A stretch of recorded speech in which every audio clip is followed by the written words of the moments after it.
సాయిబాబా సనాతనమా, సనాతనానికి విరోధమా అనే అంశం మీద చాలా పెద్ద ఎత్తున చర్చలు జరుగుతూ ఉన్నాయి.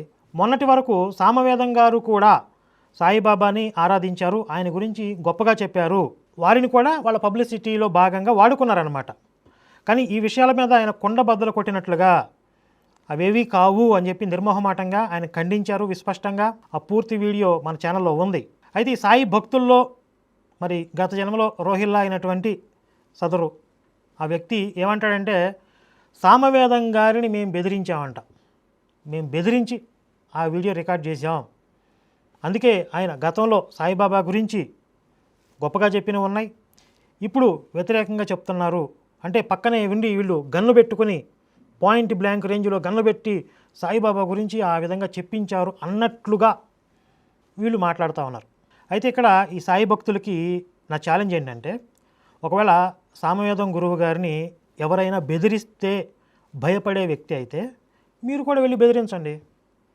ఇప్పుడు మేము అల్పజీవులం కదా, మీరంటే 100 కోట్లు 1000 కోట్లు ఉన్నాయి మీ చేతుల్లో, అంగబలం అర్ధబలం అన్నీ ఉన్నాయి, పెద్ద పెద్ద వ్యవస్థలు ఉన్నాయి, మీరు వెళ్ళి బెదిరిస్తే ఇంకా భయపడిపోతారు కదా. మరి ఒకసారి బెదిరించి చూడండి, అధర్మానికి వత్తాసు పలుకుతారేమో చూద్దాం మీ బెదిరింపులకు భయపడి. 3 దశాబ్దాలుగా ఆయన దైవత్వం గురించి మన ఇతిహాస పురాణాల గురించి ప్రవచనాలు చెప్తున్నటువంటి మహనీయులు త్రికరణ శుద్ధిగా తాను నమ్మినటువంటి ధర్మాన్ని సమాజంలో వ్యాప్తి చేస్తున్నారు. ఎవరో ప్రలోభ పెడితేనో బెదిరిస్తేనో ధర్మద్రోహం చేసే వ్యక్తి కాదు. అంటే మీరు ఆయన వ్యక్తిత్వాన్ని కించపరుస్తున్నారు. బెదిరింపులకు భయపడి ప్రలోభాలకు భయపడి వాళ్ళ ధర్మాన్ని తాకట్టు పెడతారా? సరే, సదరు సాయిబు గారి భక్తుడు రోహిల్లా గారు ఏమంటున్నాడు? 27 ఏళ్లలో ఋషిపీఠంలో ఎప్పుడు సాయిబాబా గురించి ఒక్కసారి కూడా రాసింది లేదు అని అన్నారు. ఇక్కడ మీకు పీడిఎఫ్ది వీడియో పెడుతున్నా చూడండి. ఇది ఎప్పటి ఎడిషన్ అంటే 2016. ఇది వాల్యూమ్ 2 ఇష్యూ 6. ఇక్కడ కింద రాశారు కాపీ రైట్ అని పెట్టి సామవేదం షణ్ముఖ శర్మ అని చెప్పి రాశారు అన్నట్టు. సాధువచనంలో షిరిడి సాయిబాబా ఏం చెప్పారో ఋషిపీఠంకి సంబంధించి యూఎస్కి వెళ్ళినప్పుడు ఏ రోజు ఏ ప్రవచనం ఉన్న దాంట్లో ఇది రాసిర్రు. మరి రాయలేదని 27 సంవత్సరాల్లో ఎప్పుడు ఋషిపీఠంకి సంబంధించిన దాంట్లో రాయలేదని ఎట్లా చెప్పిండ్రు? గురువుగారు మన ఇంటర్వ్యూలో 27 ఏళ్ల ఋషిపీఠం చరిత్రలో ఎప్పుడు సాయిబాబా గురించి రాయలేదు అని చెప్పారు. లేదు ఇదిగో రాశారు అని చెప్పి ఇది చూపించాడు. ఇది ఎంత దుర్మార్గం అంటే మీకు చూపిస్తాను ఒకసారి. ఇక పైన చూడండి, ఆర్షవాణి అని ఉంది. ఈ మ్యాగజైన్ పేరేంటి? ఆర్షవాణి. ఋషిపీఠం అని ఉందా? అయితే ఇక్కడ సామవేదం గారి ఫోటో ఉంది. వారి యొక్క శిష్య బృందం, అమెరికాలో ఉన్నటువంటి శిష్యులు కొంతమంది, వారి పర్యటనలు ఎప్పుడెప్పుడు ఉంటాయి, ఏ రోజుల్లో ఎక్కడెక్కడ పర్యటనలు చేస్తారు అనే వివరాలని అందులో ఇస్తూ వారి ప్రవచనాల్లో ఉన్నటువంటి కొన్ని ముఖ్యాంశాలను తీసుకుని ఈ మ్యాగజైన్ రూపంలో వాళ్ళు ప్రచారం చేస్తూ ఉన్నారు. దాని పేరు ఆర్షవాణి. ఋషిపీఠం వేరు, ఆర్షవాణి వేరు. సామవేదం గారి శిష్యులు ఆ మ్యాగజైన్ నడిపారు, కానీ సామవేదం గారు అందులో ఉన్న కంటెంట్ని మానిటరింగ్ చేయరు. బహుశా అందులో ఎవరైనా ఒకళ్ళిద్దరు సాయి భక్తులు ఉండి ఉండవచ్చు. మళ్ళీ కామెడీ ఏంటంటే, ఈ మ్యాగజైన్లో ఆల్ రైట్స్ రిజర్వ్డ్ అని ఒక చోట ఉన్నది చెప్పాడు, శ్రీ సామవేదం గారు అని ఎక్కడో ఒక చోట ఉన్నది తీసుకున్నారు. కాబట్టి ఇది సామవేదం గారే వారి స్వహస్తాలతో రాసేశారు. ఇది అంటే మార్కెటింగ్, యేసు మతాన్ని మించినటువంటి మార్కెటింగ్ మాఫియా అనేది మనకి అక్కడ అర్థమవుతుంది. కాబట్టి ఫస్ట్ పాయింటే క్లీన్ బౌల్డ్ అయిపోయిందా రోహిల్లా గారికి? ఆయన ఎప్పుడు ప్రవచనాల్లో ఇన్ని ఏళ్లలో సాయిబాబా గురించి చెప్పలేదు అని అన్నారు. కానీ సామవేదం గారు సాయిబాబా గురించి చెప్పిరు. యూఎస్కి వెళ్ళినప్పుడు సాయిబాబా మందిరంలో దత్తాత్రేయ స్వామి గురించి చెప్తూ సాయిబాబా అవధూత, సిద్ధపురుషుడు, ఆచార్యమూర్తి అని చెప్పారు. వినండి. ఈయన మాటల్లోనే చెప్పేశాడు. ఏమని? దత్తాత్రేయ స్వామి గురించి చెప్తూ. అంటే ఆ ప్రవచనం ఎవరి గురించి? దత్తాత్రేయ స్వామి వారి గురించి, సాయిబాబా గురించి కాదు. అయితే మధ్యలో ఒకవేళ సాయిబాబా ప్రస్తావన వచ్చిందా, వస్తే ఏమని చెప్పారు అనేది చూద్దాం.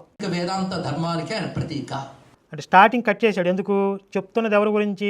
దత్తాత్రేయ స్వామి వారి గురించి. ఆ పేరు కట్ చేశాడు. అంటే ఇప్పుడు వీరు చెప్తున్నది సాయిబాబా గురించే అని అనుకోవాలి, ఆ విధంగా మొబై పెట్టాలి. అయితే ఆయన చూపించినంత జ్ఞానంలో కొన్ని ఛాయలు కొందరి వద్ద కనబడవచ్చు. దత్తాత్రేయ స్వామి వారు చూపించిన జ్ఞానంలో కొంత కించిత్ ఏదో ఛాయ లాంటిది ఎక్కడైనా కనపడవచ్చు. అంటే సరే బాబాని ఉద్దేశించి అని అనుకోండి, అది కూడా కించిత్ ఎక్కడైనా ఛాయలాగా కనపడవచ్చు అని చెప్పారు తప్ప డైరెక్ట్గా దత్తాత్రేయ వారి అవతారం అని అక్కడ ఉద్దేశమా? అందుకు వాటికి మనం నమస్కారం చేసుకుందాం. ఛాయా మాత్రం కనపడినా కూడా వారికి కూడా నమస్కారం పెట్టుకుందాం, తప్పేం లేదు.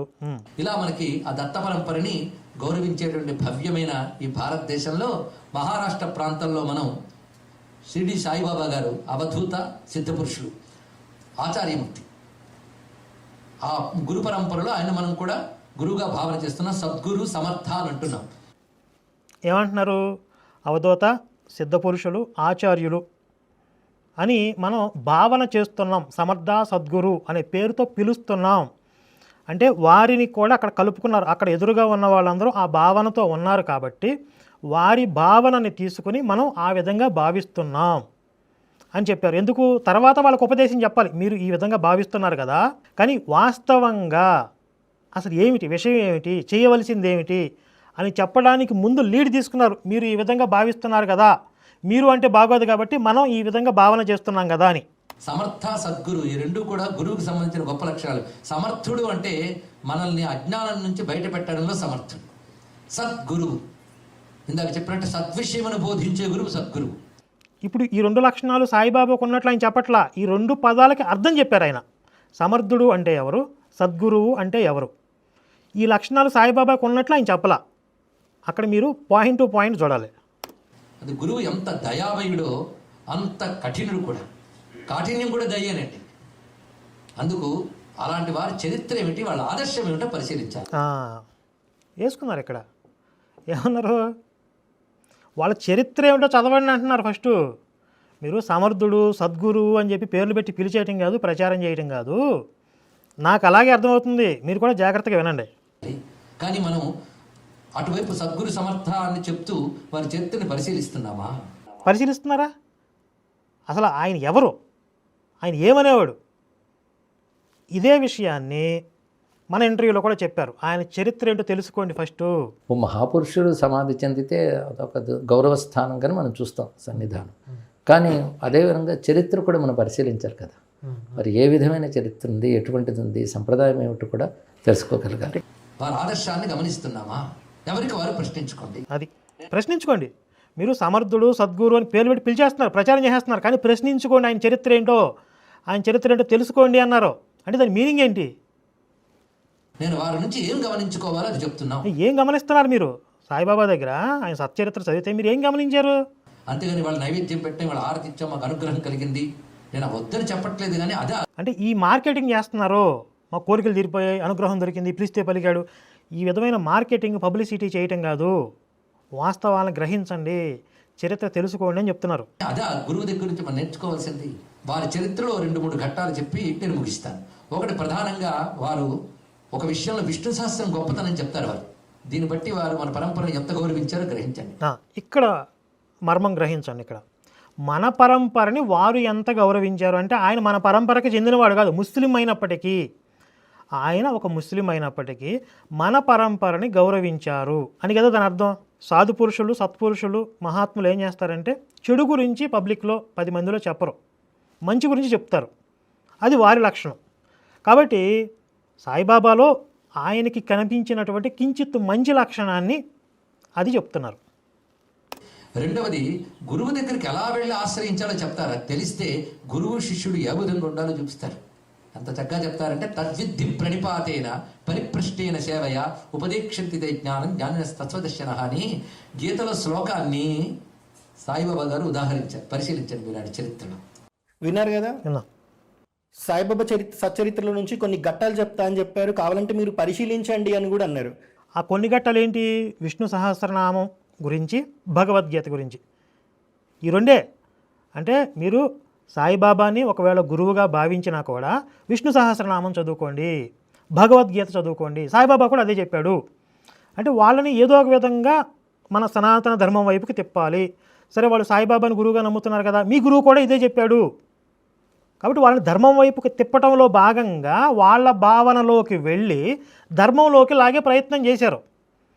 ఎందుకంటే ఆయన అక్కడికి వచ్చినటువంటి హిందువుల యొక్క హితాన్ని కోరుకునే వ్యక్తి కాబట్టి.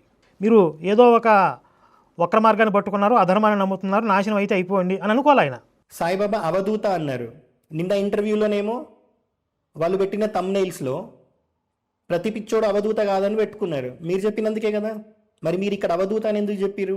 తర్వాత సాయిబాబా సిద్ధపురుషుడు అన్నారు. అష్ట సిద్ధులు కలిగిన వాళ్ళనే కదా సిద్ధపురుషులు అంటారు. ఇప్పుడు సామవేదం గారు మన ఇంటర్వ్యూలో అవధూత గురించి ఏం చెప్పారు చూద్దాం. బాలోన్మత్త పిశాచవత్తు ఒక మాట ఉన్నది. అవధూతలు బాలుల వలె, ఉన్మత్తుల వలె, పిశాచముల వలె సంచరిస్తారు అన్నారు. కనుక అవధూతలు పిచ్చివాళ్ళ సంచరించవచ్చు, కానీ పిచ్చివాళ్ళందరూ అవధూతలు అయిపోరు కదా.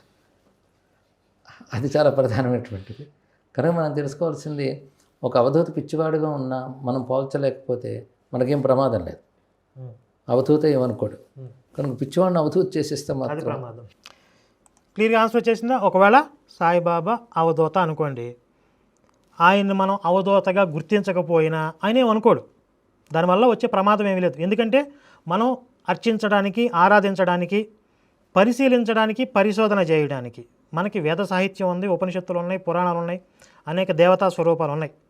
ఇన్ని ఉండంగా ఎడారిలో ఎండమావుల్లాగా ఎక్కడో ఎవరో ప్రచారం చేశారు కాబట్టి ఈయన అవధూత, అవతార పురుషుడు అని చెప్పి భ్రమించి పరిగెత్తి కొత్తగా క్రియేట్ చేయాల్సిన అవసరం లేదు. ఒకవేళ నిజంగా సాయిబాబా అవధూత అయినా కూడా ఆ విధమైన మార్కెటింగ్ అవసరం లేదు. కానీ ఆయన అవధూత కాకపోయినా మీరు ఆ విధంగా చేస్తే అది దోషం, అది ప్రమాదం. పోనీ అక్కడతో ఆపారా? అవధూత ఆపారా? సచ్చిదానంద పరబ్రహ్మం అయిపోయాడు ఆయన. ఇప్పుడు ఏకంగా కాళీయుడి మీద నాట్యం చేస్తున్నాడు, శ్రీకృష్ణుడు అయిపోతున్నాడు.